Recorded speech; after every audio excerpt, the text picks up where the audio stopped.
నమస్తే అండి, ఛానల్లోకి స్వాగతం. ఈరోజు మన వీడియోలో ఈ నెల 12 నుంచి మేషరాశి వారికి ప్రతిరోజు పండుగ అని చెప్పవచ్చు. మరి వారి జీవితంలో ఎలాంటి సంఘటనలు జరగబోతున్నాయి, వారు ఏ దేవత ఆరాధన చేయాలి, ఇలాంటి విషయాలని మనం ఈ వీడియోలో తెలుసుకుందాం. అంతకంటే ముందుగా మీరు ఇప్పటి వరకు మన ఛానల్ని సబ్స్క్రైబ్ చేసుకోకపోతే సబ్స్క్రైబ్ చేసుకొని పక్కనున్న బెల్ ఐకాన్ని క్లిక్ చేసి ఆల్ సెలెక్ట్ చేసుకున్నట్లయితే మేము అప్లోడ్ చేసే ప్రతి వీడియోని ముందుగా మీరు నోటిఫికేషన్ త్రూ అయితే చూడవచ్చు. శనిదేవుడు కర్మలను బట్టి ఫలితాలను ఇస్తాడు.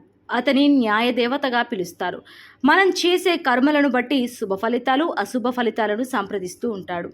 వ్యక్తి జాతకంలో శని శుభ స్థానంలో ఉంటే ఆ వ్యక్తి జీవితంలో డబ్బు, ఆనందం, గౌరవానికి ఎటువంటి లోటు ఉండదు.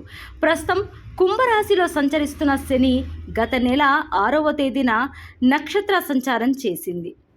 ఆ తర్వాత ఈ నెల 12వ తేదీన మరోసారి నక్షత్ర సంచారం చేయబోతుంది. ఈ ప్రభావం ఆగస్టు 18వ తేదీ వరకు ఉంటుంది. దీనివల్ల కొన్ని రాశుల వారి జీవితాల్లో శుభగడియలు వస్తాయి. మరికొన్ని రాశుల వారికి మాత్రం ప్రతికూల పరిణామాలు ఎదురవుతాయి. వాటి వివరాలను మనము ఈ వీడియోలో తెలుసుకుందాం. మేషరాశి శని నక్షత్ర సంచారం కారణంగా ఈ రాశి వారికి మే 12వ తేదీ నుంచి అపార ప్రయోజనాలు కలుగుతాయి. విపరీతమైన ధనలాభము కలుగుతుంది.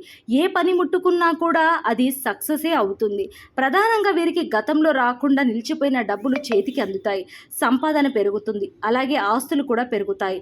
సమాజంలో విపరీతమైన గౌరవ మర్యాదలు కలగడంతో పాటు కీర్తి ప్రతిష్టలు కూడా వస్తాయి. గతంలో మొదలై నిలిచిపోయిన పనులన్నీ కూడా ఈ సమయంలోనే పూర్తి చేయగలుగుతారు. కొత్తగా ఉద్యోగాల కోసం ఎదురుచూస్తున్న వారికి శుభవార్తలు అందుతాయి. ప్రస్తుతం ఉద్యోగాల్లో ఉన్న వారికి వేతనం పెరగడంతో పాటు పదోన్నతి కూడా ఉంటుంది. జీవితం సంతోషంగా గడుస్తుంది.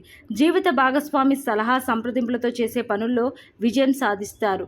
కష్టపడిన దాన్ని బట్టి వీరికి విపరీతమైన ఫలితం ఉంటుంది. సో చూసారు కదండి, మేషరాశి వారికి కలగబోయే ఆ అదృష్టాలేంటో తెలుసుకున్నారు కదా. ఈ మేషరాశి వారు ప్రతి శుక్రవారం లక్ష్మీదేవిని పూజించడం ద్వారా ఇంకా కూడా శుభ ఫలితాలు వీరి జీవితంలో చూడబోతారు. సో ఈ వీడియో నచ్చితే లైక్ చేయండి. మరో చక్కటి వీడియోతో మళ్ళీ కలుసుకుందాం. అంతవరకు నమస్కారం.